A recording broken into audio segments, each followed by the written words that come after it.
Salam sejahtera, terima kasih karena bersama dengan saya di Nazilin Unity Channel.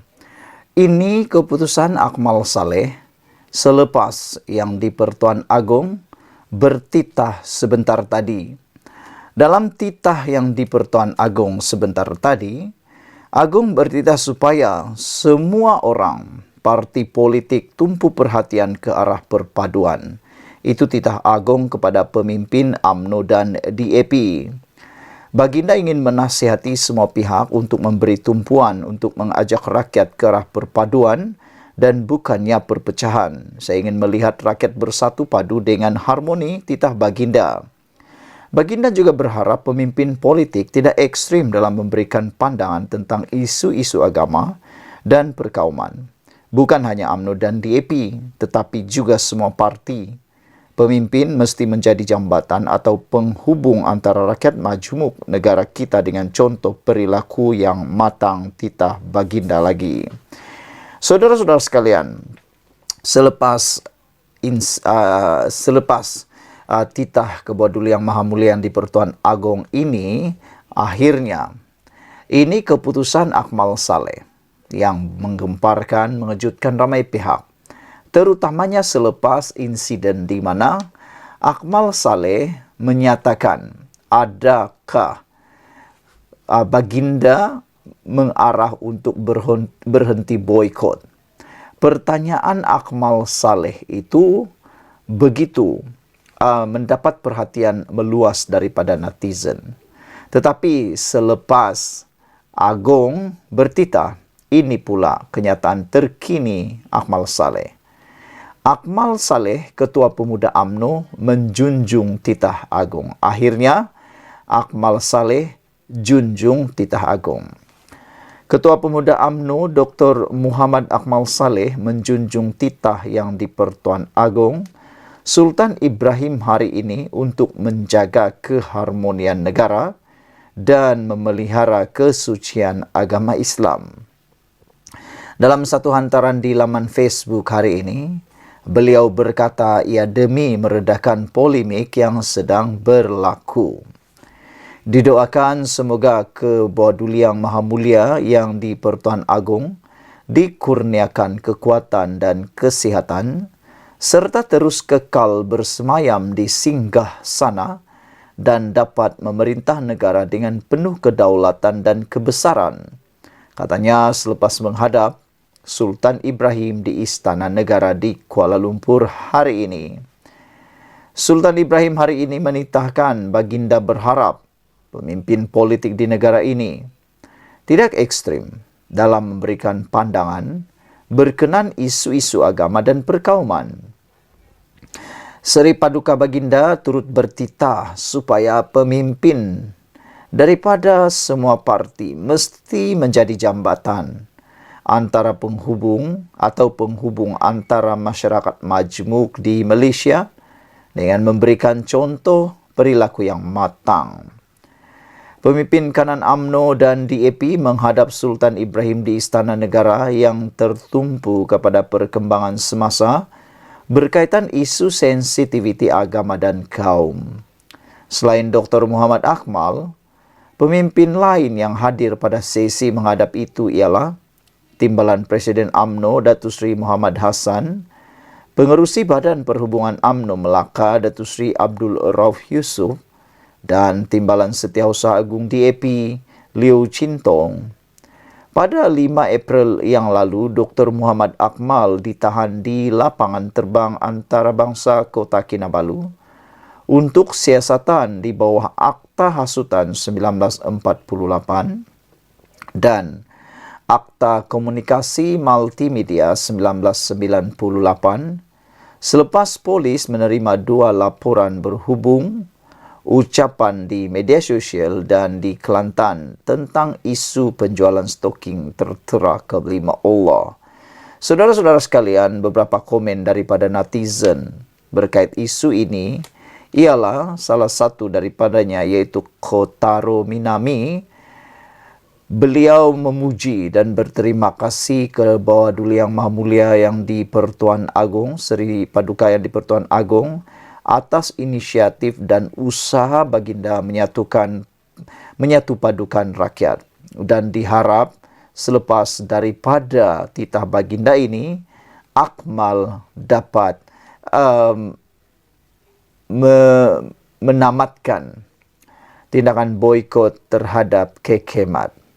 Dan diharapkan dengan ini semua rakyat akan menjadi tenang. Saudara-saudara sekalian, ada juga yang memuji ke Bawah Duli Yang Maha Mulia di Pertuan Agong atas inisiatif baginda mendamaikan Malaysia. Sekian dulu untuk kali ini. Jangan lupa ikuti terus ulasan selepas ini. Selamat malam, salam sejahtera. Terima kasih karena bersama dengan saya di Nazalin Unity Channel. Ingin diucapkan selamat Hari Raya. Selamat menyambut Hari Raya kepada semua rakan-rakan yang beragama Islam di seluruh Malaysia. Khususnya kepada semua yang menyokong channel ini. Hari ini kita gembira kerana bukan sahaja berita Hari Raya akan disambut esok, tetapi juga apabila dua parti politik yang terbesar di Malaysia, iaitu UMNO dan DAP, telah pun menghadap ke Bawah Duli Yang Maha Mulia di Pertuan Agong. Sebenarnya inilah yang dinanti-nantikan oleh rakyat jelata di Malaysia. Selepas beberapa jam selepas pertemuan menghadap yang di Pertuan Agong ini, akhirnya baginda bertitah supaya tumpu perhatian ke arah perpaduan. Itulah titah agung kepada pimpinan UMNO dan DAP yang telah menghadap baginda hari ini. Seri Paduka Baginda yang di Pertuan Agong, Sultan Ibrahim Mahu, pimpinan politik, menumpukan perhatian terhadap usaha ke arah perpaduan. Ini adalah rentetan dari perkembangan semasa yang menyentuh isu sensitiviti agama dan kaum. Saya ingin menasihati semua pihak untuk memberi tumpuan untuk mengajak rakyat ke arah perpaduan, bukannya perpecahan. Saya ingin melihat rakyat bersatu padu dengan harmoni titah Sultan Ibrahim. Saya berharap pemimpin politik tidak ekstrim dalam memberikan pandangan tentang isu-isu agama dan perkauman. Bukan hanya UMNO dan DAP, tetapi juga semua parti. Pemimpin mesti menjadi jambatan atau penghubung antara rakyat majmuk negara kita dengan contoh perilaku yang matang titah baginda lagi. Kejadian baru-baru ini sepatutnya membuka mata semua pihak bahawa semua lapisan rakyat mempunyai tanggungjawab menjaga perpaduan negara. Perpaduan yang jitu dalam kalangan rakyat akan menjadi pemangkin kepada kesejahteraan sejagat Malaysia titah baginda. Baginda berkata demikian ketika pemimpin UMNO dan DAP menghadapnya. Pemimpin UMNO terdiri daripada Timbalan Presiden UMNO, Datuk Seri Muhammad Hassan, Pengerusi Badan Perhubungan UMNO Melaka, Datuk Seri Abdul Raub Yusof, dan Ketua Pemuda UMNO, Dr. Muhammad Akmal Saleh. DAP pula diwakili Timbalan Setiausaha Agung DAP Liu Chin Tong. Saudara-saudara sekalian, dengan perkara yang berlaku ini, kita harapkan isu sensitiviti 3R dapat diselesaikan dan tidak berulang lagi. Semoga semua para pemimpin yang ada di Malaysia akan menjunjung tinggi titah ke Bawah Duli Yang Maha Mulia di Pertuan Agong ini. Kita juga menjunjung kasih kepada ke Bawah Duli Yang Maha Mulia di Pertuan Agong kerana telah mengambil inisiatif sendiri untuk menyelesaikan kemelut perpaduan yang berlaku di Malaysia sekarang ini. Nampaknya apa yang dititahkan oleh ke Bawah Duli Yang Maha Mulia di Pertuan Agong baru-baru ini telah pun baginda mula laksanakan. Kalau masih ingat lagi, baginda yang di Pertuan Agong sudah bertitah. Masa berbulan madu sudah selesai. Titah baginda. Baginda akan menjalankan tugas seperti mana yang baginda mahukan. Daulat tuanku, daulat tuanku. Sekian dulu untuk kali ini. Jangan lupa tinggalkan komen anda. Tekan butang subscribe. Kita jumpa lagi. Bye-bye. Salam sejahtera. Terima kasih kerana bersama dengan saya di Nazalin Unity Channel. Isu yang panas, masih panas dan segar dalam kalangan penonton channel ini juga di media sosial adalah berkaitan dengan makan ubi kayu ganti nasi. Ini pula komen daripada pemimpin pembangkang apabila isu makan ubi kayu ganti nasi ini makin tular di media sosial. Seorang pemimpin daripada parti pembangkang, yaitu aktivis politik Zahir Adnan, beliau berkata bahawa makan ubi kayu ganti nasi adalah satu kenyataan angkuh orang politik. Kenyataan Tan Sri Johari Abdul agar rakyat menukar sumber karbohidrat dari nasi kepada ubi kayu sehingga isu beras putih tempatan selesai adalah satu komentar angkuh orang politik yang tidak memahami denyut nadi rakyat. Aktivis politik Zahir Adnan berkata, adalah tidak wajar Johari yang merupakan speaker Dewan Rakyat berkata demikian dikala rakyat terhimpit dengan masalah kekurangan bekalan ruji itu. Kata beliau, bayangkan kesengsaraan rakyat untuk menyambut Aidilfitri. Nasi impit pun menggunakan beras. Takkan rakyat nak beraya dengan juadah ubi kayu seperti waktu darurat 70 hingga 80-an dahulu, katanya menerusi kenyataan hari ini. Zahir berkata, Ketua Pengarah Kawal Selia Padi dan Beras, Azman Mahmud, sendiri enggan mengulas dakwaan pihaknya, takut untuk mengambil tindakan sehingga menyebabkan berlaku masalah kekurangan beras putih tempatan dalam pasaran dengan membiarkan menteri menjawab perkara itu. Ini pula satu kenyataan yang hanya melepaskan batuk di tangga. Terlalu ramai pegawai atasan termasuk pengerusi Task Force Pemantauan Kluster Makanan, Majlis Tindakan Sara Hidup Negara, NEKHOL, Syed Abu Husin Hafiz, namun semuanya hanyalah retorik politik dan menjaga periuk nasi masing-masing, ujarnya. Dalam pada itu, Zahir berkata, Menteri Pertanian Datuk Seri Muhammad Sabu masih lagi diam membisu dalam isu berkenaan. Katanya, sudah lebih sebulan perkara itu berlaku namun ia masih tiada penyelesaian. Kata beliau lagi, gunakan kuasa sebagai menteri dan akta yang ada untuk menentang kartel beras dan menyelesaikan isu beras putih tempatan kerana ini adalah isu rakyat tambahnya lagi. Dipetik daripada mykmu.net daripada MG. Makan ubi kayu ganti nasi satu kenyataan angkuh orang politik, kata Zahir. Saudara, sebagai tambahan kepada isu ini, sebenarnya kalau kita lihat betapa gigihnya Perdana Menteri kita Anwar Ibrahim sendiri menentang kartel beras dan juga menyelesaikan isu beras putih ini. Pada pendapat saya, dalam keadaan sekarang ini, siapapun yang menjadi Perdana Menteri atau Menteri pasti akan mengalami kesukaran yang sama seperti dihadapi oleh Anwar Ibrahim dan juga oleh Mat Sabu, Menteri yang berkaitan. Jadi dengan itu, masalah beras dan juga masalah kartel beras ini, marilah kita bersama berdoa supaya dapat diselesaikan dengan segera. Kita sokong Anwar Ibrahim untuk menentang kartel beras ini. Tetapi ialah ada juga orang yang menyokong, seakan-akan menyokong pula kartel. Nah, jadi saudara, itulah dia isu yang paling hangat sekarang ini. Kita doakan kerajaan mampu menyelesaikannya. Dan seperti kata-kata daripada sabudin.com, para pemimpin sekarang harus lebih berhati-hati mengeluarkan kenyataan. Tidak pedulilah mereka dari kerajaan atau pembangkang, kerana siapapun akan meneliti setiap bait-bait kata ucapan daripada anda. Contoh yang paling mudah ialah kesilapan Tan Sri Johari Abdul menyebut tentang makan ubi kayu ganti nasi. Ini telah pun menimbulkan kekecohan yang besar dari dalam kalangan netizen. Ada yang mengejek, ada juga yang mengecam, ada juga yang mempertahankan.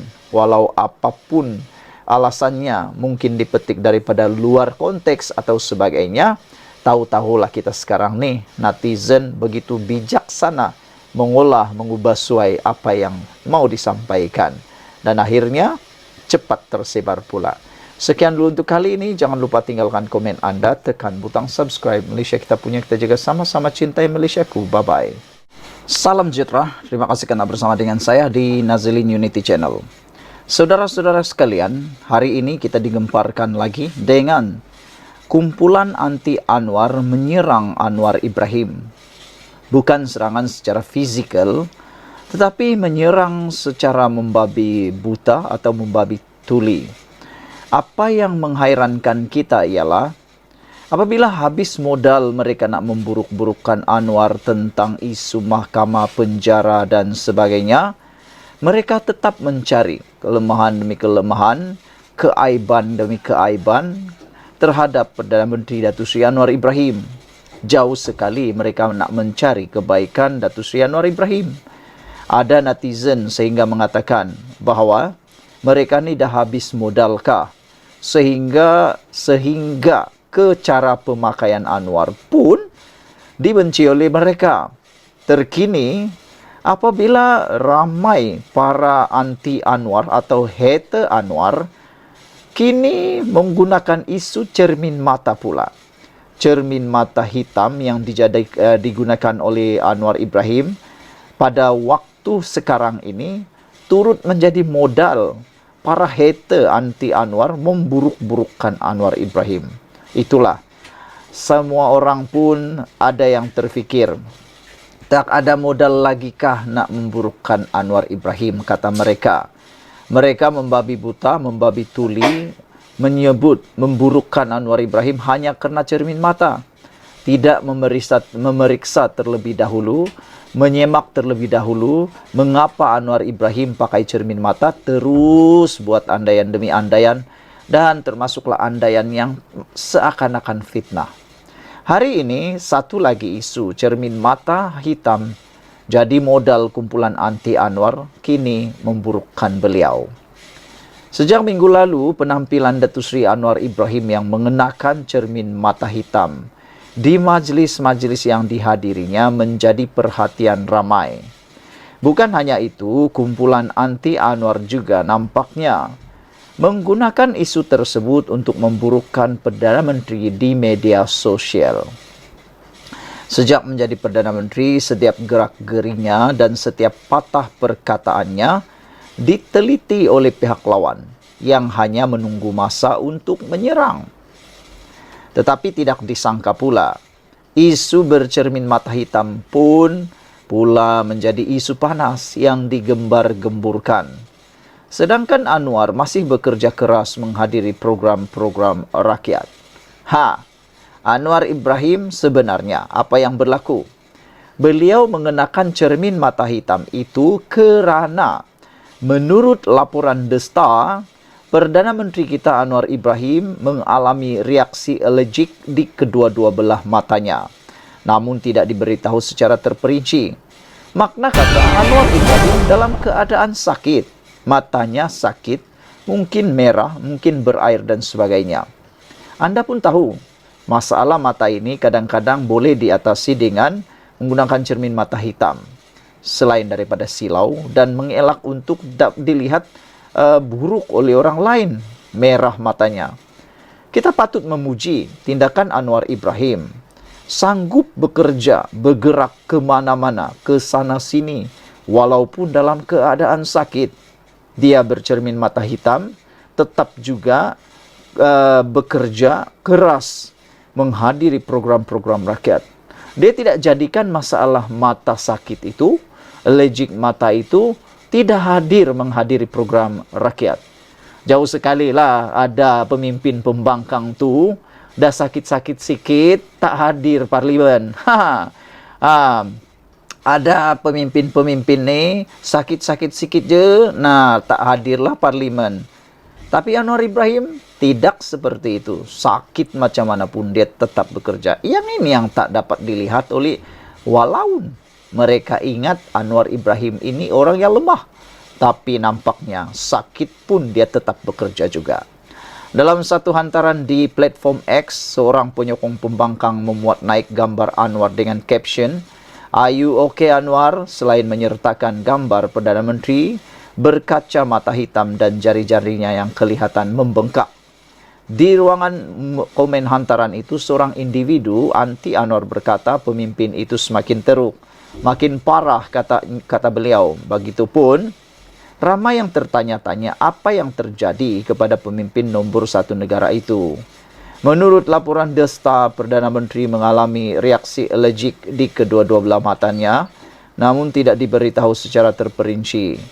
Kedua-dua matanya terjejas. Dia sebenarnya dinasihatkan untuk berehat. Doktor sebenarnya nasihatkan Anwar berehat, tapi apa dia buat? Bekerja keras juga. Itu yang patut di-highlight. Bukannya cermin mata hitam itu yang di-highlight. Itulah, orang ni kalau dah benci, hatinya dah hitam terhadap seseorang, tetap hitam jugalah. Apapun dipakai oleh Anwar tetap salah di mata mereka. Sementara itu dalam hantaran berlainan, seorang individu mengecam kumpulan tentera cyber Perikatan Nasional PN yang memainkan isu cermin mata hitam.